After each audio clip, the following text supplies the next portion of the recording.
Bonjour à tous, j'espère que vous avez la forme. Aujourd'hui, nouvelle vidéo dans laquelle je vais vous parler de la fameuse série sud-coréenne Squid Game, dans laquelle 456 personnes s'affrontent dans 6 jeux d'enfants, mais à issue mortelle pour qu'à la fin le gagnant remporte la modique somme de 45,6 milliards de won, soit 32 millions d'euros.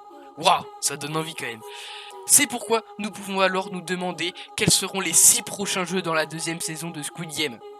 Eh bien oui, le réalisateur de Squid Game a annoncé officiellement lors d'un tweet que la série allait bel et bien avoir une suite.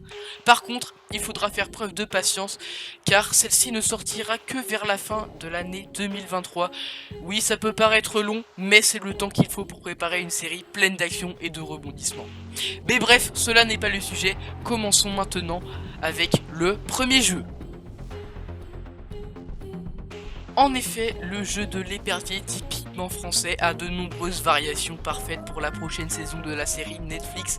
Les règles sont simples, traverser le terrain sans être touché par l'épervier. Si nous sommes touchés, on devient aussi un épervier, sauf que dans Squid Game saison 2, on verrait bien non pas un joueur en tant qu'épervier, mais un robot faisant référence à la poupée de 1, 2, 3 soleil. Ce robot pourrait projeter des balles et les joueurs touchés seraient tués. Deuxième jeu, le labyrinthe. Le labyrinthe consiste tout simplement à entrer dedans et en sortir le plus vite possible.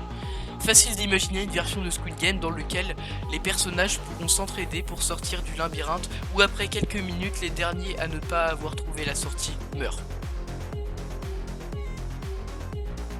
Nous passons maintenant au troisième jeu. Difficile de placer l'origine du cache-cache dans un pays en particulier, mais c'est ici sa force. Beaucoup de variantes existent et certaines sont parfaites pour la saison 2 de Squid Game. Par exemple, certains pays jouent à la sardine, où un seul se cache tandis que plusieurs le cherchent. Ceux qui le trouvent doivent désormais se cacher au même endroit, et plus il y a de joueurs, plus l'endroit se remplit. Bref, une version de Squid Game de ce jeu est possible, où après quelques minutes, ceux qui n'ont pas trouvé les cachets sont exécutés, et où les alliances seraient très importantes.